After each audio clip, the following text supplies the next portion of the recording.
My name is Martin Agboji. Okay, sir. Nice to meet you, sir. My We are pleasure. kind of curious to know what exactly is happening on here today. So we want to know what exactly is going on today. We started a training of practitioners in the field of substance use prevention, precisely on evidence-based prevention interventions and policies, organized by by ECOWAS, the ECOWAS Commission, in collaboration with the Bureau of International Narcotics and Law Enforcement Affairs, INL, that's of the United States. Okay, sir. We are really fascinated to know that a lot has been taught so far. Would you mind sharing us, how did you come across this idea of you impacting knowledge into people, teaching them on how to help people with mental health and drug usage issues? Yeah, you will agree with me that the issue of substance use abuse and substance use disorders is a global challenge that everyone needs to come on board to see how the issues can be addressed. So that is part of my passion, to build capacity, especially on evidence-based interventions. What really worked, those things that have been evaluated, or interventions that have been evaluated over time and have discovered to have worked. And the need to extend this capacity, this knowledge across countries has actually been my passion. So because we believe that it's only what you have that you can give. You cannot give what you don't have. And those who are practicing in this field, they may have been there for some time, but the question is how effective have their interventions been? So to more or less align with the position of science in delivering interventions, that is one of the essence of this training, so as to equip practitioners on evidence-based intervention, so that once they receive this knowledge and skills, they'll be able to go back to their community to affect their community positively, precisely in the area of substance use prevention. Thank you very much, sir. You made mention about interventions. Can you give us a brief introduction of some of the interventions that you've been able to pass through so far in your trainings? Thank you. So part of where we start from is to even identify the risk factors within the society that expose the young ones in particular to the use of psychoactive substances. So, and these risk factors cut across different settings.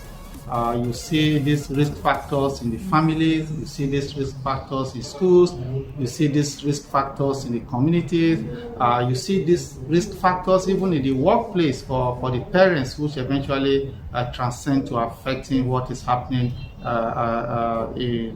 in different homes and so on. So first is to identify these risk factors, and what we do in this training is to improve the protective factors and reduce the risk factors, because it's the risk factors that make people to want to use psychoactive substances. So the point here is that some of these risk factors have been identified in the course of this training, in line with the peculiarities of individual communities and settings. For example,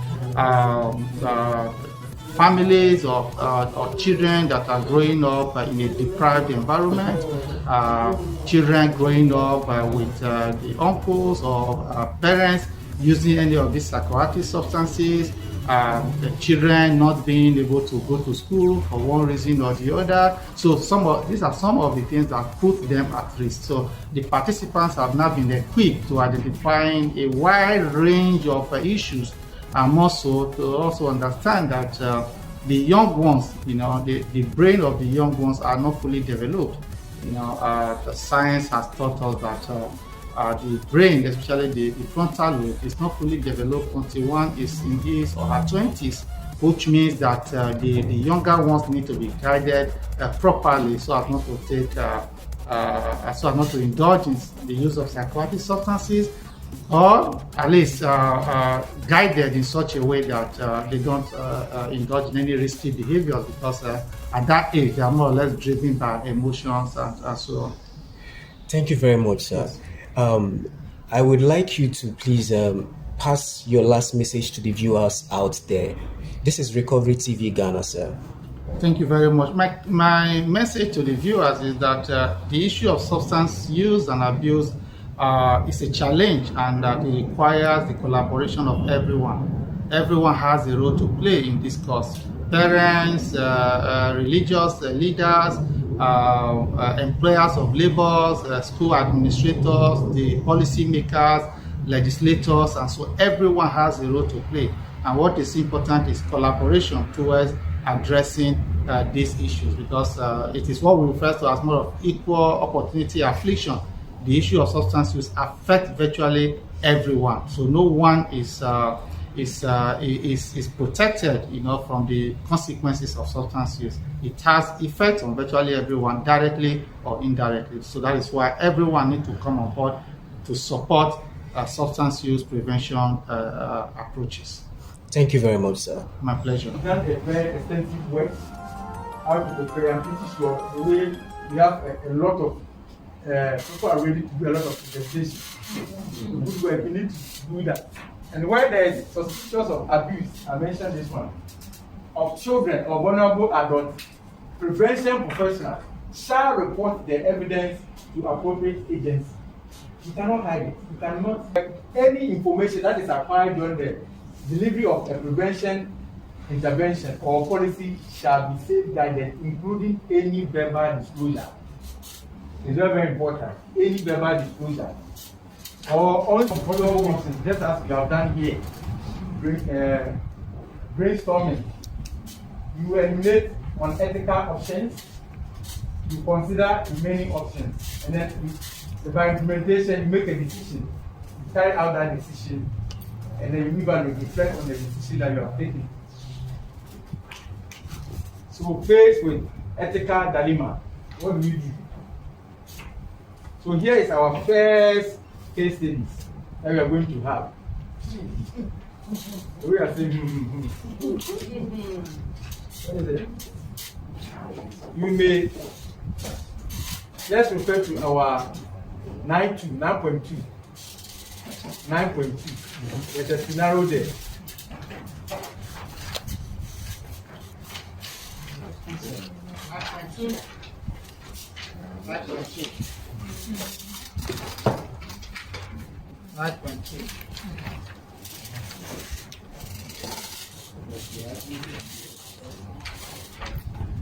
Are you there?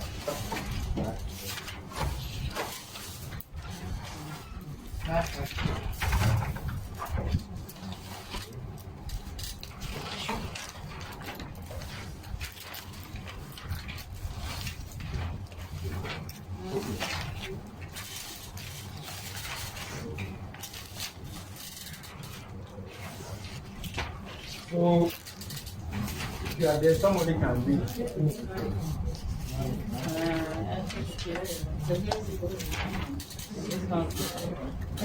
After going through rehab on the 13th, No, read it. here's 31. After going through rehab and now sober after 6 months, a famous entertainer through his publicist has offered to appear in a public service campaign against cocaine use. He knows firsthand the consequences of cocaine, and he wants to warn young people about it. He is also willing to meet with young people directly as part of the effort. The director loves this idea and feels that it will promote your program and services in a positive way. Ethical decision making process. Let us look at it as a group. Thank you very much. So that is it. This is a dilemma situation where this person, remember we mentioned it, evidence-based intervention. You mentioned something like that. Please do you remember? Yes. And so the question is, identify the problem, establish the facts, state the problem in one sentence, use the prevention think tank code of ethical conduct to identify the specific thing. Remember, we talked about principles here.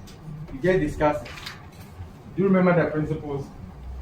Do you remember it? You don't? Yeah. That's the principle. That's why I mentioned that you have to take notice of it, because we go back to it. And so,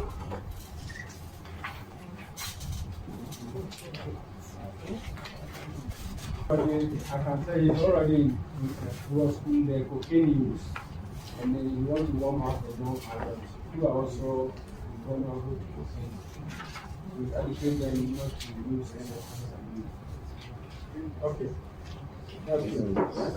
It's not a professional when it comes to drug prevention. He hasn't been trained on that. He hasn't gone through training. He himself is going through treatment. So he cannot act as a service provider in that direction, as an educator. The fact that he has been into it before, he's done it before, that doesn't make him a professional. He has to be trained. So the problem is that he's not a trained personnel when it comes to drug prevention. Yes. I want to say something. You know, when you go to the rehab, the 12 step, they are supposed to give out what you do in order to maintain your sobriety. So the person has been taught about the harmful effects. The person has experienced it. The person has experienced coming out from it. And then the person wants to share so that people will see if you are sharing, then you don't have to do it. You get it? So he not being trained, maybe like in a, like as we are doing the hand. But still, it's a form of training. Just that, like the intervention, he will not be like a professional. But to share, he will know how, yes, like self-disclosure and how you have to go about it. Only that that person will have to like be guided as to like glorification of the feeling of the drug that which may influence people negatively. To also use and say this aspect was good to us. Yes, any other? Okay, I see a problem there because what we set out to do is to reduce harm, right? Promote health, and then we're going to talk to young people. Now, the young people, I would say maybe they are less activity or that will cause harm. And as prevention professionals, we are not to cause harm to the people that we are going out to. So him being there as a former a person in recovery, if he doesn't have all this that we just learned here, then he will end up doing more harm to the people that he set out. So he's good that he shares, but then the people that he is going to share to, he will end up doing harm to them. That's all. Thank you. Any other? Sir, see, the key word is a famous entertainer. So the likely that whoever the younger ones would also, okay, then let me also achieve a particular status, use the drug, and then later come back to how can also be impacted. So that is the problem here. Great. So Do you remember the nature of service yes, that we talked about? The evidence base. That when you use somebody who has recovered, it's not effective. It's proven. As you just said, if and a very popular person, as stated here, the person is very popular. So it means everybody knew. The state he found himself, and now he now have the sobriety, but he want to help. We have been taught that using such people is not effective. It's more beneficial for him to go to the treatment centers, to go and help goes there in order to be able to help the situation. But if you ask the person to go into the fraud, it's not going to be helpful. And again, we mentioned that such people also don't have the technical know-how to deal with the situation, to be able to help. So it's a dilemma. So what would you do as an individual when your boss really like the thing, and maybe the political authority also like it, that this person you should involve this person? So what will you do, having established this fact?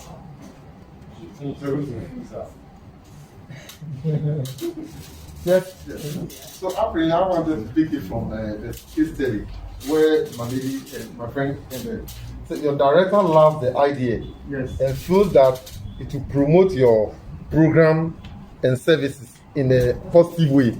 So then I think the director here needs a form of education where I have to enlighten her to realize that no, using such figures will rather cause more harm than good at the preventive stage. Instead, they should rather be directed towards the rehab center. So in this case, what would be the ethical conduct? The ethical conduct here is Based on what we just discussed. yes. What we just Do you know? what is the right? What is the right?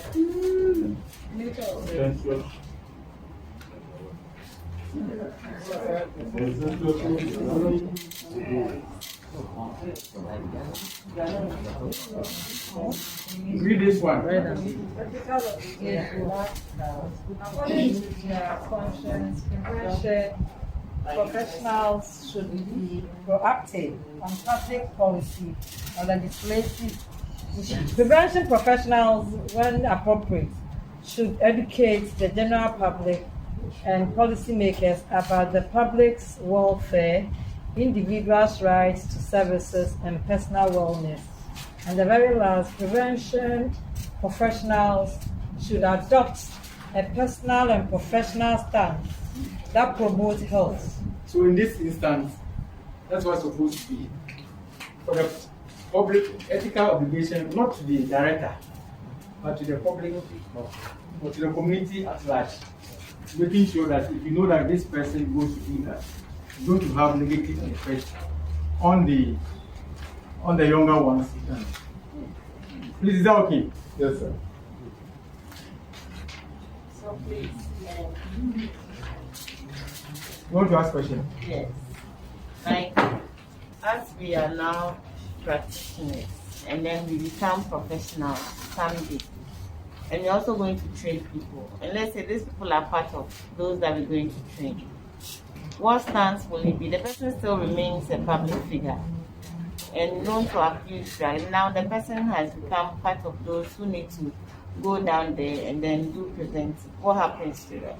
Remember, we mentioned, Rob mentioned the fact that if such a person will even go out, then you have to, shouldn't use your situation at that time to educate to the public or to the younger ones. You should take yourself out of that. And of course, you need to be trained before you can engage in such activity. And when you are trained, you understand the reason why we are saying that somebody who is recovering shouldn't do prevention in that direction. That will even give you the natural understanding. As Doc mentioned the other time, the man who was very adamant when you talk about prevention and all that. But having gone through the training, you realize that no, the stance that you are taking, you have to drop it. In the same manner, if the person finds himself in such a situation and goes through the training and take himself out of the situation he used to be, then the person can be in a better position to render the service. But as we said, in evidence base, it is not effective for somebody who have recovered to do prevention program, especially using his previous situation to so-called to educate the younger ones. It's counterproductive. You get it? Please, I understand. What I'm saying is, the person is known. The person is not going to tell people, like, the person is already known. So whether the person identifies himself or not, the person is already known. That's already known. Yes, to have used and now doing well. It's better for the person to go, if that's the case, it's better for the person to go to treatment. Okay. If you really want to help, the best place is treatment. Go to treatment facility and render that service. To go a long way to help, rather than trying to do the prevention side of it. And remember, we take their continuum from treatment to from prevention to the treatment and the management, all their continuum. It forms part of the process. So once you're popular, you know that the situation better to go. Your service will be needed more in that place than being there. Yeah, so I think to clarify her stance, you see the person is giving a service, but at the end of the day, he's rather imparting harm to them. Because you will look at him, okay, this is a famous person, we know him, he has done it, and now he is coming out of it or has come out of it. So the person will be like, okay, those who have not initiated it will be like, okay, since this person has been able to go through and then is coming out of it or has come out of it, I can also do same, and then perhaps we'll get to where it is. So it will not be advisable for them. For who? For whoever to bring this person. Because the woman, but the director who loves that idea, it is not advisable for her to endorse that person coming to give education simply because he has gone through it or he has. That's good. Now let's move on to the next one. These are the fair share exercise. Planning how to address an ethical that might involve the following tasks. All of us are going to brainstorm all possible options, no matter how impractical or unrealistic they may seem. You need to eliminate unethical options. Consider the remaining options, weighing their pros and cons. The recovering person is just 6 months in sobriety. That is really a very short time to say that this person. Don't forget, so we don't say that someone has recovered fully. Is in recovery, right? And 6 months is very short to say that he is giving back. And also, he wants to talk to the school population. And you can remember very well that age is a very sensitive age that we need not to toy with. Is that okay? Yes. Because he doesn't have the competence to talk to that age bracket on substance use prevention. And don't also forget, it may look like he has the experience, he's been using and so on. He also does not even have the same knowledge that you have here now, especially the development of the brain. He may be able to talk about how he does it, how he uses it and so on. But what the psychoactive substance does in his body, he doesn't have that understanding, scientific understanding that you all have here. So that makes you more of ahead of such people in recovery. Is that okay? Sure. Oh, this is not going to generate more questions. Let's move on. Somebody raise their hand. So maybe. It's a problem. Yes, I was also thinking about when you talk of the principles of the prevention, the confidentiality there. You know, it was not as if they are going to announce to the student that he was a user, but at the rehab, people know that he was a user. So now, based on non-discrimination, they are not going to tell them that he uses it, but he's going to teach them or tell them what he knows about the substance use. So thank you. So what NASA is saying, I think at times you can go it that way, but what about if the person didn't disclose that I was a user? The next time they realize that this same person who didn't disclose anything has triggered and has gone overboard. What are you going to do? So I think it's a critical issue that we have to look at it, because there can be relapse. So if the relapse comes, what would the receivers of the information take it? Is it not this man who came telling us that he's ever used this thing and now he's okay? So, you can do it, don't get into my situation. Then now it has deteriorated. So I think we should avoid them entirely and rather concentrate on the skills that we are acquiring and see how best, because they might not be the right people to stand before people and tell them than them. Yeah, like Jesus. That one there, no. No, look at the Jesus case. The HIV. Look at the way the whole thing came out. Today she says tomorrow, and the whole Ghanaian community was confused about her. That one is a fraud. Okay. The first speaker is, yes, you see the prevention, we have the population, the target. One house, please. We have One house. the universal, we have the selective, and then we have the indicated. So maybe we can narrow them to the indicated.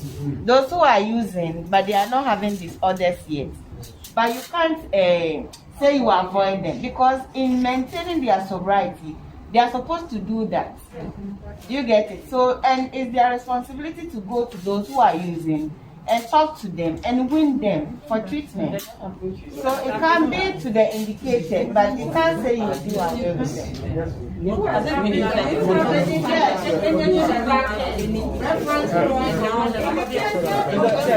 let's move on. She answered herself.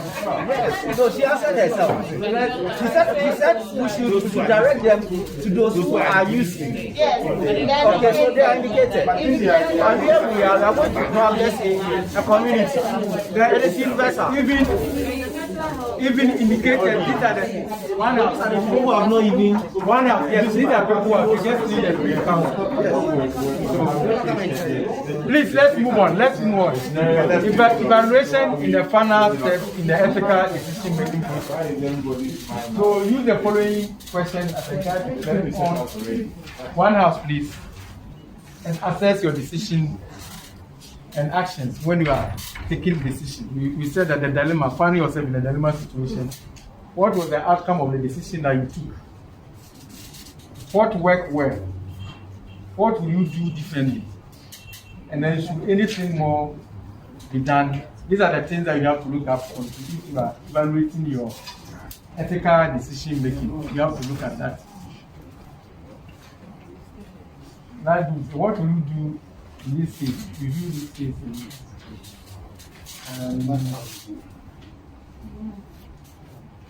To talk about this, so let's move on.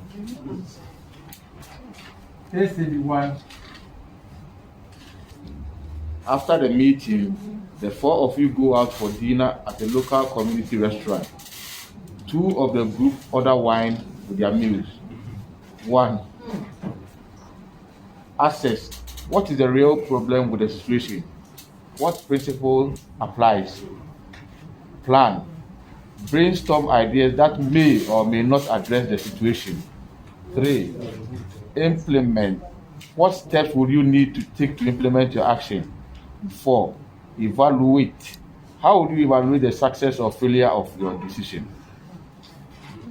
So let's do this one quickly. Brainstorming. What is the problem with this? bad example.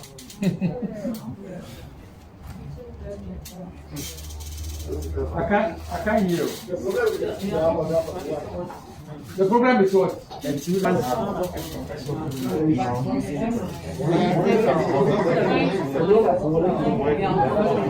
One house, please. One house. One house.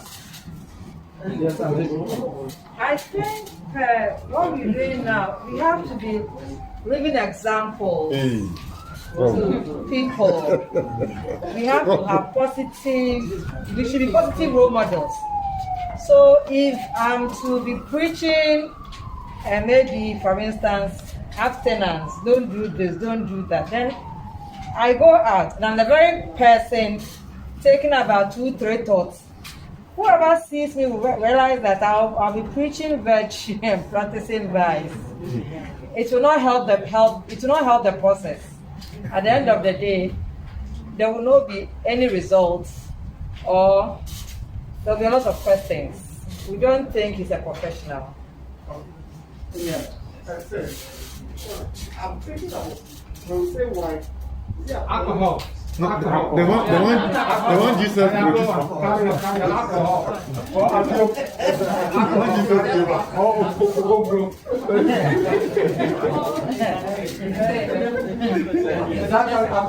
The point is that okay. Yeah, just to add to what you said, especially when what you are trying to solve is within the circles of adolescents. You know, they are very adventurous. Once they see you, a practitioner or someone who is mentoring them, you're going to mentor them, have a good behavior, and then you are doing that. You also want to explore and then know what is in there that you on that position of doing. So typically, the place they want is a public place. Yeah, local Public place where they engage the young ones. The two people might be adults, which actually there's nothing wrong for them to take the alcohol.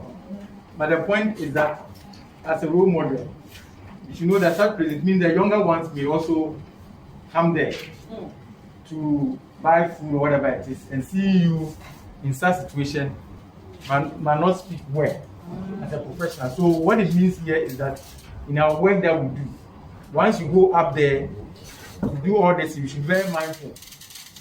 It's not everything that you do everything that you do.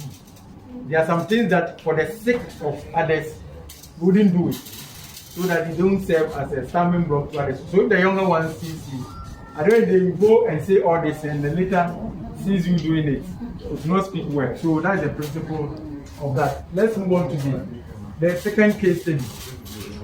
Someone should read that one and let's. You work for a local substance use prevention program, which is a small and non-profit NGO that provides prevention services. Your boss just had a very successful meeting with Blackbeard, a local rum factory, which is a leading industry in your area. Blackbeard is interested in supporting a responsible drinking education program. Your boss is enthusiastic, but is asking you for advice about pursuing the project. 1. Assess what is the real problem in the situation. What principle applies? 2. Plan. Brainstorm ideas that may or may not address the situation. 3. Implement. What steps would you need to take to implement your action? 4. Evaluate. How would you evaluate the success or failure of your decision? Amen. Okay, so it's open. Let's see. Let's brainstorm. It's open. What is the real problem in this situation? What is the real problem? Since the organization that want to sponsor the NGO into alcohol, I think it will be very difficult when you are using them, because maybe they will also like to advertise their product.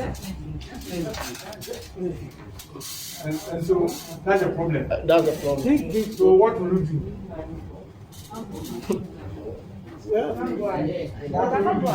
The principle.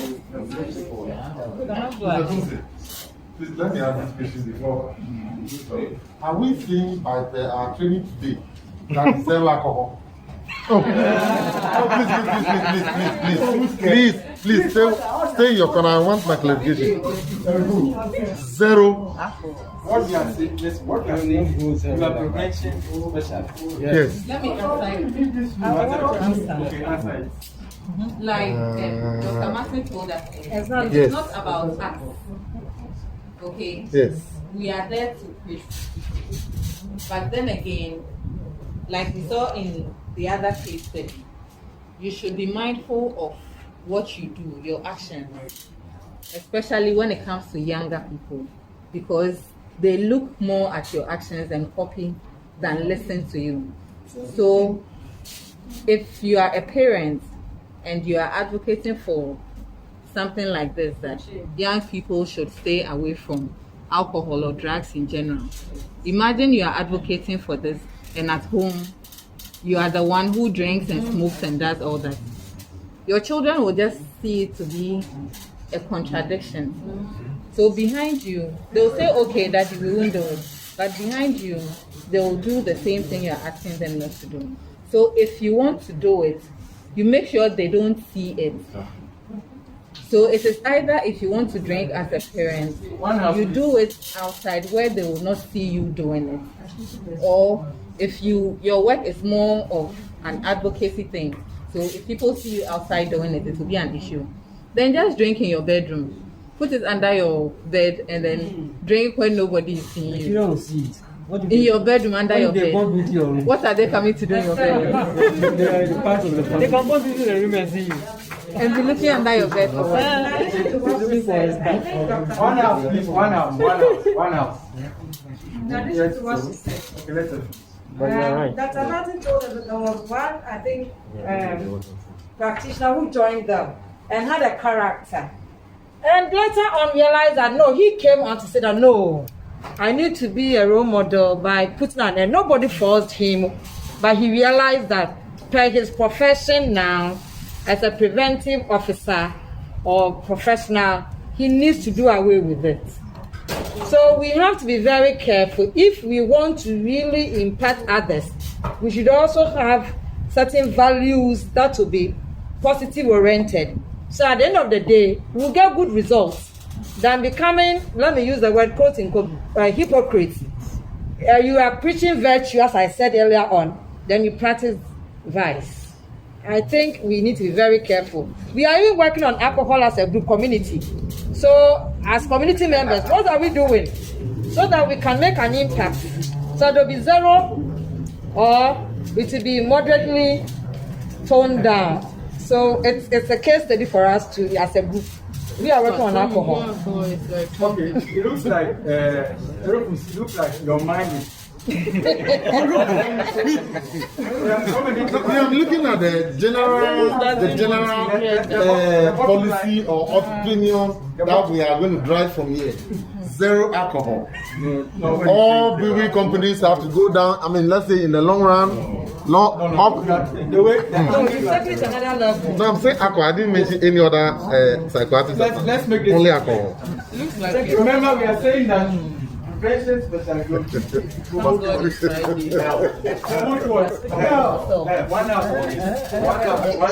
One house. Our responsibility is to do what? Promote prevention. Yes. And so you might have your own personal, whatever it is. So there's no personal issue here.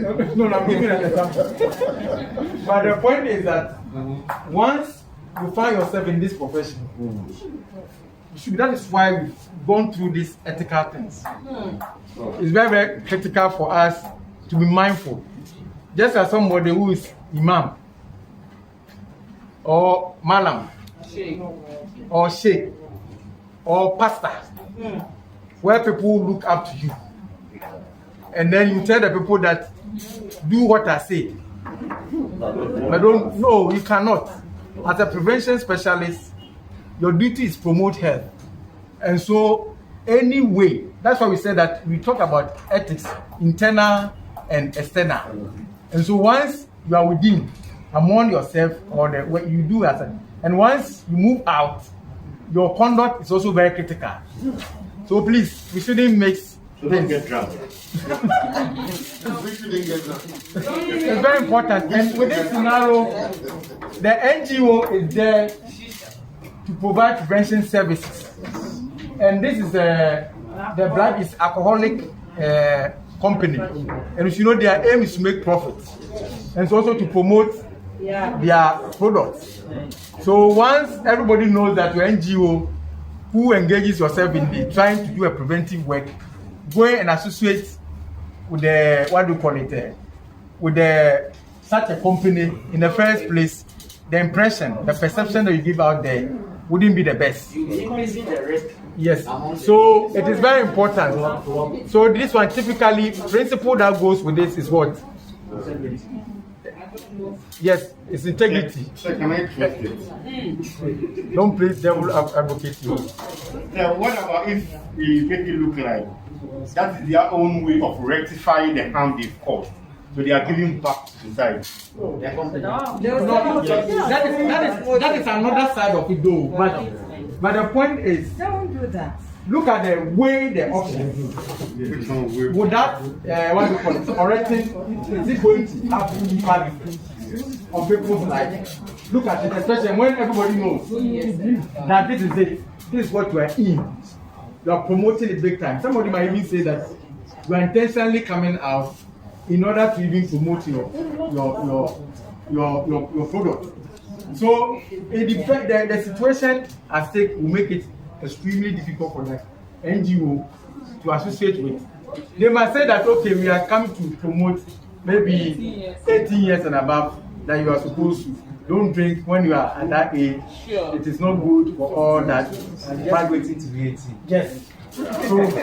So these are some of the things. So this one goes to the public and honesty. Let's move on.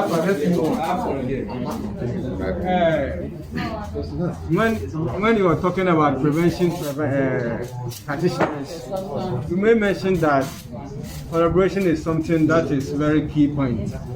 And then this local realm or this alcohol that they are coming to manufacture, people are already in alcohol who are taking alcohol, and they cannot stop they cannot stop at points. So this NGO can collaborate with the alcohol company. People who are already in it, they will educate them, and the people who are not, but they are vulnerable to the alcohol, they can also educate them not to even engage themselves in it, because at the long run, it's money that you want. Even cigarette that they smoke, they have written that cigarette smoking is harmful to your health. But still, people are doing it. So the prevention practitioners, as we are training now, will educate those people who have not tasted it before, not to take at all. So it's like collaboration with the NGO, the prevention agency, and then local RAM can go hand in hand. We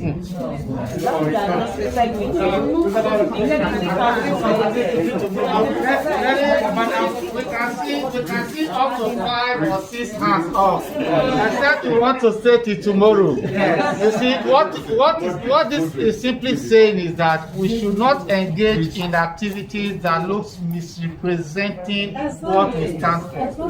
My NGO, for example, because of what I promote, actually these prevention activities, UPC and so on, I have sacrificed so many offers, especially from breweries or other alcohol-related organizations, so as not to misrepresent what I stand for. That is very important. So it's either one is for it, and especially when you are at certain levels, one has to be to some extent forthright. That is not to judge, like we said. And also, alcohol is mostly used in this example because it is globally, socially acceptable. As against having to use cocaine or heroin as an example, because that would more or less promote something else. That is why it is mind using alcohol. I think we have spoken more about alcohol earlier on, and we don't need to overflog it. Right? There are certain things that are also personal in the sense that you know how you deal with it, and personal decisions, and so on. Right? Thank you. We move on. That consists of presentations by recovered drug abusers about their lives while abusing drugs, by representative of the local police who talks about recent drug-related arrests, and by a local doctor on the health consequences of drug and alcohol use. The school director has provided this program for 5 years. He wants your NGO to deliver his program in his and other local schools. He has funding to support the expansion of the program. 1. Assess. What is the real problem in the situation? What principle applies? 2. Plan. Brainstorm ideas that may or may not address the situation. 3. Implement. What steps would you need to take to implement your action?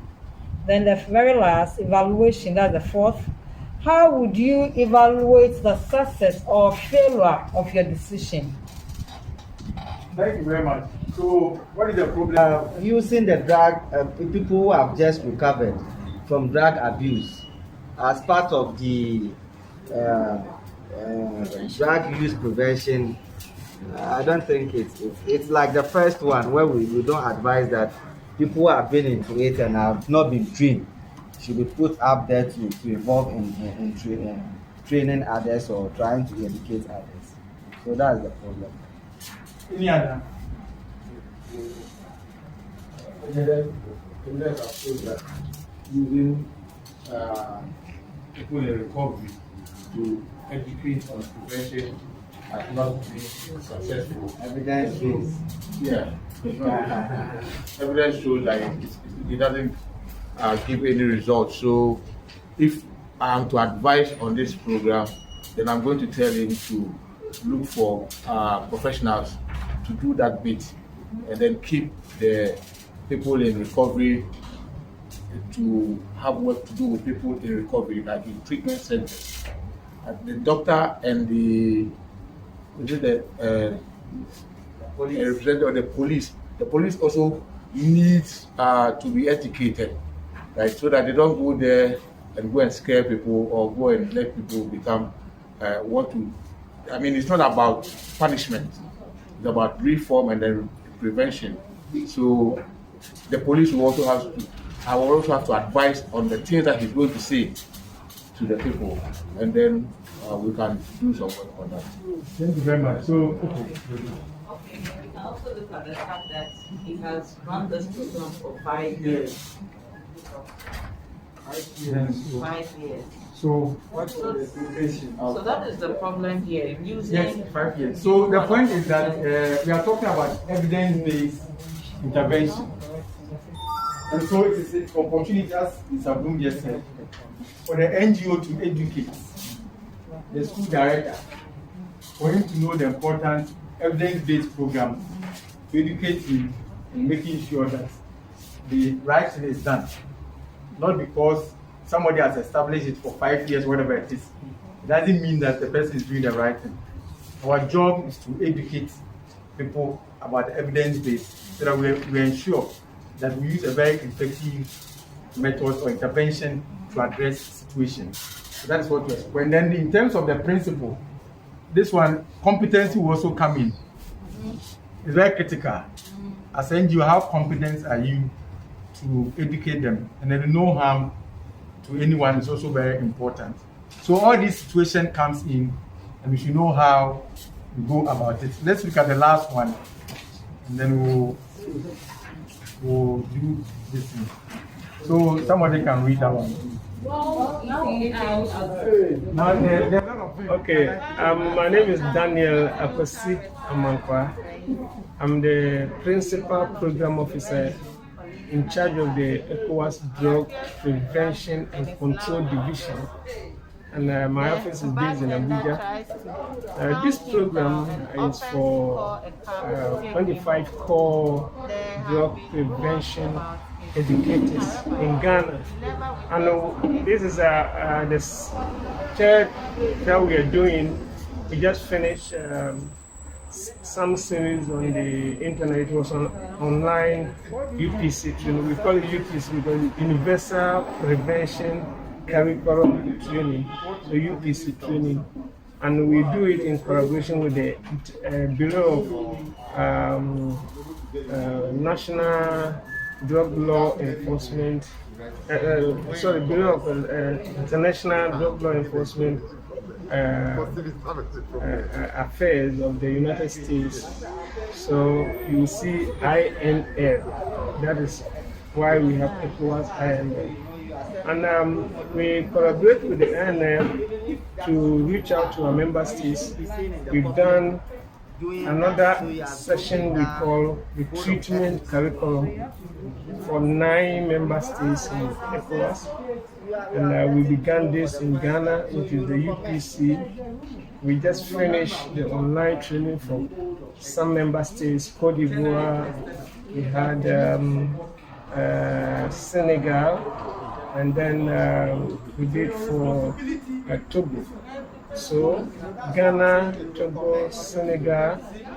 Now we have universal prevention curriculum practitioners who are undergoing training for the certificate to become internationally accredited professional prevention professionals. So basically that is the program, and the people we are training will be trainers. After their training, they will also train others across the country and in West Africa. So that is the focus. It's departing from the previous ideology or thinking that if people are using drugs, they should be punished. We are saying that punishing people who are addicted to drugs is counterproductive. So we are now training people who will now educate them and treat them, those who have already become addicted, or let me say who have drug use problems, will be treated, and those people who have not started will be prevented from starting. So that is the focus. The law enforcement side is going on. We know some people are traffickers. They are dealing in drugs. The law enforcement agencies will go after them, and when they are arrested, they go through the court process, and if they are found guilty, they go to jail. But we are advocating that people who are using drugs, who are addicted, should be treated, not be put in jail. Thank you very much. Follow Recovery TV to get more information about the drug control, drug prevention activities, both here in Ghana and anywhere you find yourself, because it's internet based. You can tune in. The recovery is on Instagram, on Facebook, so that you can learn more about the drug prevention, drug treatment, the training, the UPC training, the UTC training, and other aspects of drug control and prevention. Thank you very much. They want you to use the water side, and the water side is what you are using to do the cleanup. What of that one? Then secondly, with treatment, I think with this cigarette producing companies and these alcoholic treatments, they should be able to support. Because yes, they are doing. So for treatment, the harm has been caused, and so they need to give their quota to see how they can help those who are fallen. So what of that one? I mean, I don't see anything wrong. So much their money, or is it so much want to help? Yes. One house, please. Without mentioning them. We take the money without mentioning them. Yes, if there's so much want to help. Well, it's not possible. One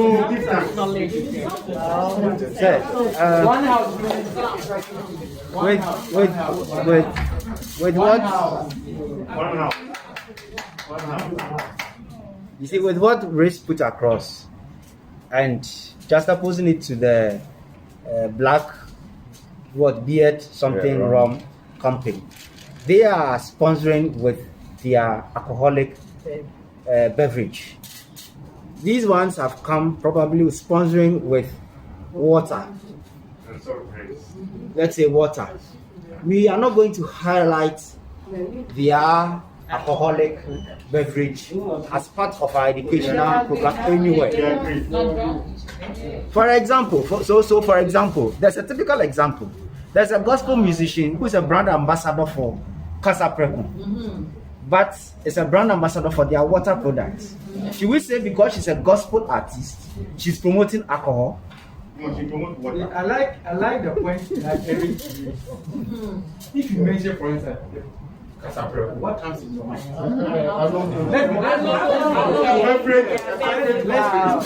This is the kids when you mention Casapre. Alomo doesn't come. Alomo is no longer being held to the kids. It is their small things that come to mind. Sylvester, before you conclude, right? You see, the thing is that that is why it is referred to as ethical dilemma. Because issues like this will always come up. Yes.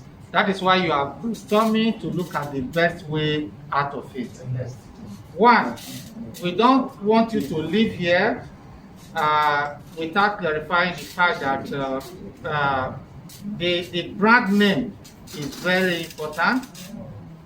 Two, the different products, very important. And three, the mindset, the reason behind what they want to do. Because one of the scenario was sponsor responsible drinking. Yes. And you may want to ask, what is responsible drinking? When it comes to these breweries, alcohol producing companies, and so on, the earlier they recruit their patronizers, the better. The earlier one starts drinking, the longer the person will drink for the rest of his or her life. So when we say responsible drinking, one should also be able to define what is this responsible drinking. Another thing is, when it now comes to what they want to do, it is at times very difficult for you to have them without them having their logo and product well displayed and so on. So in line with that, come together as a team to look at the pros and cons of it, how to define or draw the line. For example, a rehabilitation center is being built by a particular company, whether they are water products, water company aspect or branch of the company and so on. Look at all those things before eventually you agree on what to do. Because we don't want to impose anything to say it must be this way. Otherwise, there might be scenarios that may come up that may not be addressed within this framework. And at the end, you might take a position that may not actually be in the best interest of the stakeholders. But you need to come together as a professional. You need to put your card on the table to say, these are the consequences of what you want to do. They bring theirs. And at the end, you will be able to meet somewhere that no harm will be caused at the end. And also, you are not also going against your professional ethics. So in that case, it will just be a balance of, it is not, because at times, let me tell you the truth, it is not all times that you win. But if you're able to get reasonable level, 50%, the other one take 50%, subsequently you may get higher than that. But this balancing is also very important. And let me also say this, because I may not have time to say it. When it comes to relating with your boss, right, we also have to use wisdom so that we don't look confrontational. Otherwise, it looks like you have gone for a training.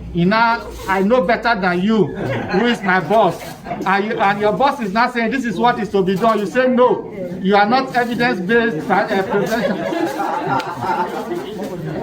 So let's be conscious of some of these things. Wisdom is very important in addition to making sure that at least we balance our activities.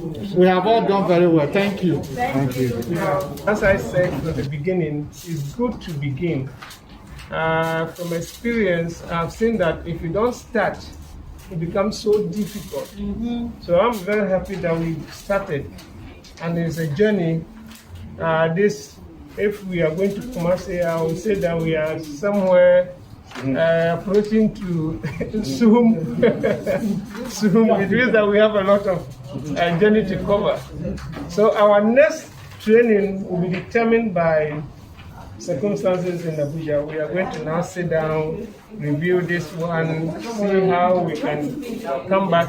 But hopefully this year we are going to have at least to do some modules. If we can do about 10 days on a stretch, continuously for 10 days, so that we can move forward. So that is it. But as you will bear me out, the training is intensive, and it's something you don't just learn and go and keep. You practice, you use it, as you go on your daily work, you have to apply some of the things, and some of the things that we used to do, we are not going to do it anymore because previously we didn't know that they didn't work. Now the science has told us that this one works, this one doesn't work. So we are going to use it that way, and it's a teaching experience. And also a learning experience. So both of the research people are teaching you, they're also learning from you, which will enrich their experiences. So we thank you very much. We are not having a formal closing ceremony because we are not closing. So I would say we are adjourning the session. So next time we're going to come back again, the same group. These are the individuals or people who have drawn from the law enforcement agency, the Ghana Education Service, those who are counseling for chef coordinators. We have those in the treatment centers and other NGOs. And these are the individuals who are drawn to undertake the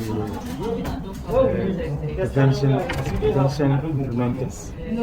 And I can say that the training has been very successful. People have learned new things, and it is the dream of the country to build prevention specialists. Since we already have some treatment specialists in town or in this country, we hope to build more. This is the beginning of the process, and we hope to move from here to another level. And then we have the issue of prevention to deal with, and to go along with it. There we go. We also want to show our appreciation for your time and then your affection for this course. We want to say we are so grateful. How you've mingled with us, make the work so easy. It's a very difficult thing, but your approach and everything has made it easy for us to understand the interaction. We are so grateful. And then we wish you well. When you are well, we will continue. So may the Lord keep you and bless you more so that we can continue. Good afternoon, Ghana, and good afternoon, viewers. We are here to have an interview session with the people who were brought to be trained as prevention practitioners under Universal Prevention Curriculum. I'm here with a man here who will mention his name to us. Good afternoon, sir. Good afternoon, brother. Please, can you tell us your name? My name is Gabriel Fu. Thank you so much. You heard that you are having a program here. We came to ascertain what is going on. What is the highlight of this training? Learn something about prevention, right? Where people will have delayed initiation or no initiation at all into the use of substances. So this is what we came here to learn, and this is what I've applied and taken back to my organization. I work with the Compassion Rehab Center in Birmingham. Thank you so much. So how does this training impact in your career, organization, and services users? Yeah, this training has been very impactful. I would say it's been both informative and educative, right? In that there are so many things that I learned in treatment and the approaches that are used or which were established in treatment. This program has given me new knowledge, a new understanding of the approaches that I have to bring to this section of prevention, by extension prevention and treatment as well. So with this thing that I have, I've shared much away. I put so many practices that I know already away, and I'm going back to my organization with the new knowledge that I have, and I know it's going to help us. Everybody that we come in contact with very, very well. So I'm very thankful for having the opportunity. That's so great. I'm happy for you. Okay, so if I can ask you, or if you can ask, how can you pass this knowledge that you are practicing this training to the people out there? Or the other people? The fact of the matter is that this training is so practical, it's hands-on. If you were in a session with us, you realize that after every training session, we had good discussions, and then we put our hands on what we have just applied.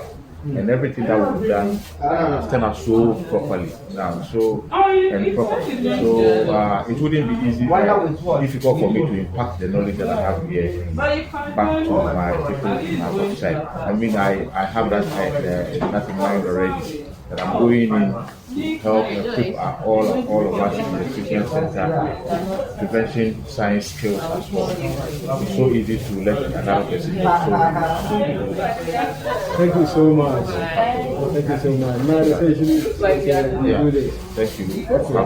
This training is to give us knowledge and skills that we could be aware of how best as practitioners we could handle issues without any harm. I'm saying without any harm because at times when people are handling issues, either it turns out to be very bad or the person gets back to this was very relaxed. But this training, with the initial models that we've done, the 10 models, it's really equipping and giving me a lot of broad knowledge of other knowledge, so that from now on, I'll be adding on to my skills to handle issues better than before. Thank you so much. So if I may ask, how does it training impact in your career, organization, and service users? Yeah, I would say that it's going to impact us. In fact, even that started me as we had the training, because I realized initially, though we have some of the skills, but that's those skills, I will realize that we needed more skills. For now, we know we have clients who fall in any of the 4 categories of humans. Sometimes like the overriders, overstriders. The overstriders, I realize that they are really prone. So if I keep clients like that, I need to do a lot of calls and do a lot of interaction. It's just at the end of the day, they won't fall as victims, but rather they will know that trying to experiment will not help. Thank you so much. So my last question, how can you pass this knowledge apart through this training to your other colleagues? Yes, for where, as I said, I'm a district counselor and we have the school-based counselors too. So with the little knowledge that I have from the I think I need to reach out to them, let them know that the work is not as easy as it seems. So every now and then they should avail themselves for skills training. That is what I have been able to apply. I would also try as much as possible to let them understand and also help them to be more skilled, maybe especially on the referral issues. They are studying referral and they are above them. So they will have to be referral. Then if I'm also realizing that above me, I also need the necessary referral or contact other colleagues who have also been strong purpose. You can help an individual who might be a victim or who is a client who needs to gain more coping skills. Wonderful. I hope you had a nice and wonderful program. Yes, yes. So on the way forward, what is your last word for the viewers? Can you come again? My last word for the viewers.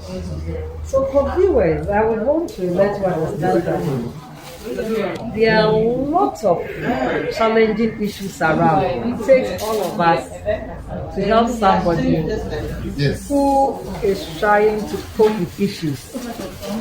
Especially when we try to stigmatize, it doesn't really help the process. We should always reverse the issue. If I were in that person's shoes, how would I have felt and how would I want to be treated?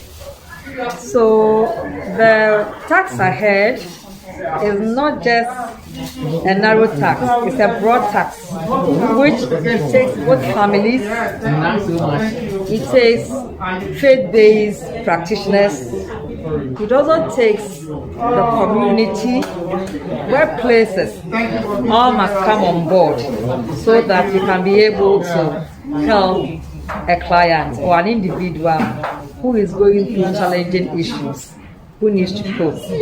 On this note, I will say a very big thank you for the audience giving to me. Thank you so much. To you and those who are viewing us on this one. My name is Rejoice Danso from Ankara Psychiatric Hospital. Thank you, madam. So, in this program, what is the highlight of this training that you came and participate? Okay. So we're speaking about evidence-based practice in substance use prevention. We're talking about the ethics, we're talking about principles, and then we're talking about the population that we have to target in prevention. We realize that we have about the population, we have about three. We have the universal, that is everybody. We have the selective, that's those who are at risk to use substances. And then you have the educated, those who are using but don't have the disorder yet. Okay, so that's what's wonderful, wonderful. So, if I may ask, how does this training impact in your career? Okay. Organizations and service users? Okay. Especially as a psychiatric nurse, we deal with people who are into substance use a lot.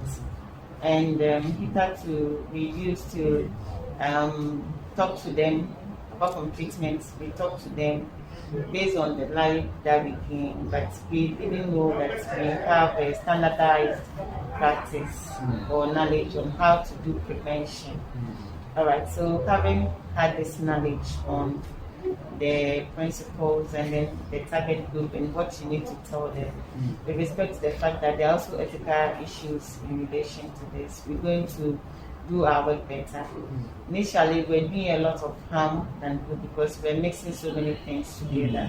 But now we learned how to streamline things and go strictly to people who are not addicted yet, but who are at risk.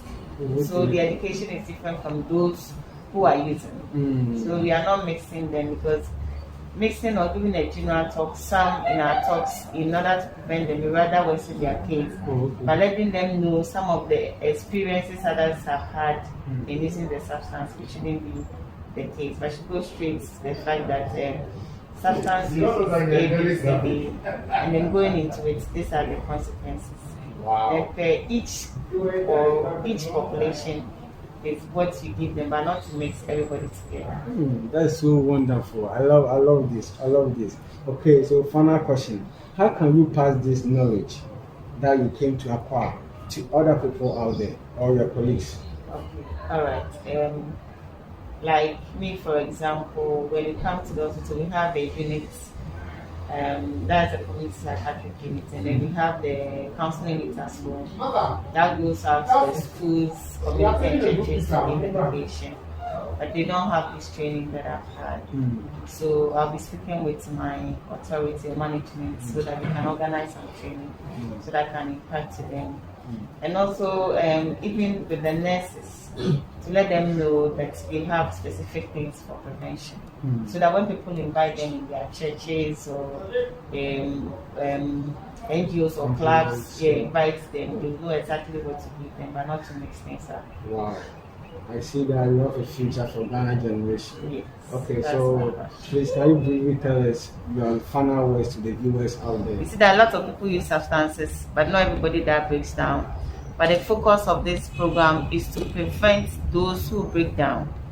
And so the fact that we know that some people will use drugs at all costs, we want to delay the use or avoid the use so that they can get to a stage where they can make an informed decision whether to use substances or not to use substances. And so there's hope for Ghana. Whenever you see us anywhere trying to prevent, support us in any way that you can, so that Ghana will be sound and safe for everybody to live in. Thank you so much. What did you say your name was? My name is Rejoice Danso from Makam Psychiatric Hospital. Thank you so much, madam. You're welcome. Yes, good afternoon. Now call Lukami this way. Oh, okay. You're on out to Ghana. Okay. We want to make inquiries based on the training that we came and participate. It's my pleasure, sir. Okay. So please, can you tell us your name? Oh, my full name is Eric Day. Eric Day? Yes, ma'am. That's one. Okay. So, sir, if I may ask, what is the highlight of this training that you took? Oh, this program, to be very honest and frank, has been very interesting. It was so interactive, it was participatory, and very effective. And some of the highlights are like evidence-based interventions practice, which we have been equipped with now. We have all the skills to go and implement the evidence-based intervention practices. Then the target groups, the various target groups. For instance, in my area, I'm going to look at the community and the school. Then we also look at the ethics, the professional ethics as evidence-based intervention practitioners.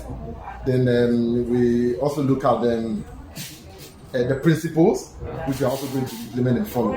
So to me, it's all been very interactive and very interesting. Wonderful. So how does this training impact on your career? Oh, for me, as I have a background in counseling psychology, okay. So and that is a helping relationship, and an evidence-based intervention principle, considering the where we are going to focus on preventive aspect, it is related to help us more or less helping people who either are not introduced to drugs or psychoactive substances not to be able to enter at all or to start. And then those who have, how to help them to realize that these are not substances you should engage yourself with. And then those who are probably having disorders, refer them for rehabilitation and so on, which is already part of some of the things we do as counselors, or I do as a counselor. Yes. Nice. So directly, it has hand-in-hand relationship. So how can we apply this knowledge to people out there, or your colleagues, or people you see that they need treatment?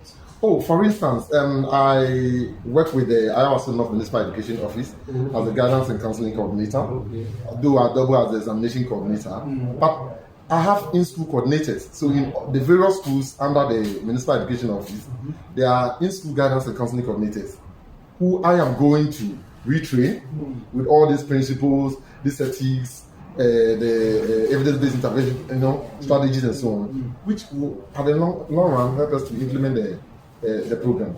So I'm going to train them, and apart from that, the teachers.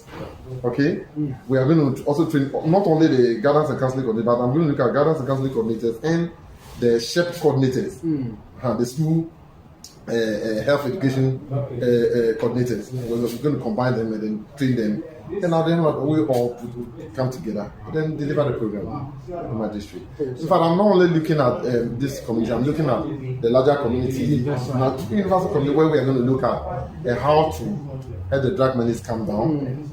Particularly, there are some towns and communities which are notably for cultivation of some drugs like marijuana, weed, and so yes, those things. We are going to help in intervention of such program, so that we are going to bring the money or reduce the activities. Oh, so I'm so grateful for your mindset that you have for the future generation. That's interesting. I would like you to give your final comment or final words for the viewers out there. Oh, for the viewers out there, gradually, steadily, the preventive strategies are being implemented. Unlike in the past, where the focus was on arrest and stigmatization, criminalizing drug users and so on. This time around, we are focusing on preventive, evidence-based preventive strategies, which will go a long way to, help people, in fact, sensitization, create awareness, education, and so on and so forth. Will help people to realize that no, drug is not rather the way, and create alternative ways, positive alternative ways that will help people enhance life than engaging in drugs. Okay. That's my. Thank you so much. You are so wonderful. I like your view. I like your view. You see that? Thank you for your mindset that you have for Ghana. Nice one. Nice one. Thank you so much. Great.